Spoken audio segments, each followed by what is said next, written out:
இன்றைக்கி பீட்ரூட் சட்னி துவையல் பண்ணலாங்க. எப்படி பண்ணலான்னு பார்க்கலாம். இப்போ கடாயில் 2 டேபிள் ஸ்பூன் எண்ணெயை சேர்த்துக்கலாம். 3 காஞ்ச மிளகாங்க, 2 பச்சை மிளகாய். உங்கள் காரத்துக்கு ஏற்ற மாதிரி நீங்கள் போட்டுக்கோங்க. 2 டீஸ்பூன் கடலைப்பருப்பு,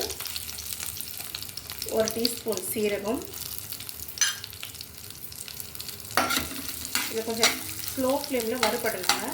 1 டீஸ்பூன் எள்ளுங்க. எள்ளு சேர்த்து லோ ஃப்ளேமில் பொரியிற வரைக்கும் இதை வறுத்து எடுத்துக்கணும். எள்ளு நல்லா பொரியணும். இப்போ தாளிப்பெல்லாம் வறுபட்டுடுச்சுங்க. ஒரு 4 பொட்டு அளவு புளி சேர்த்துக்கணும். இந்த பொருளெல்லாம் வறுபட்டுடுச்சுங்க. இப்போ நம்ம தட்டுக்கு மாற்றிக்கலாம். அதே எண்ணெயில் ஒரு பீட்ரூட் கட் பண்ணி சேர்த்துடலாங்க. கருவேப்பிலை.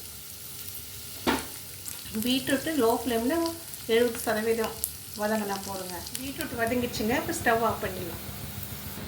இப்போது வறுத்து வச்சுருக்கிற பொருள் எல்லாம் மிக்சியில் சேர்த்து அரைச்சிடலாம். தேவையான அளவு உப்பு சேர்த்து இது முதல்ல கோர்ஸாக பவுடர் பண்ணிக்கலாம். வதக்கி ஆற வச்சு பீட்ரூட்டும் சேர்த்துடலாம். தண்ணி சேர்க்காம கோர்ஸாக அரைச்சி எடுத்துக்கலாங்க.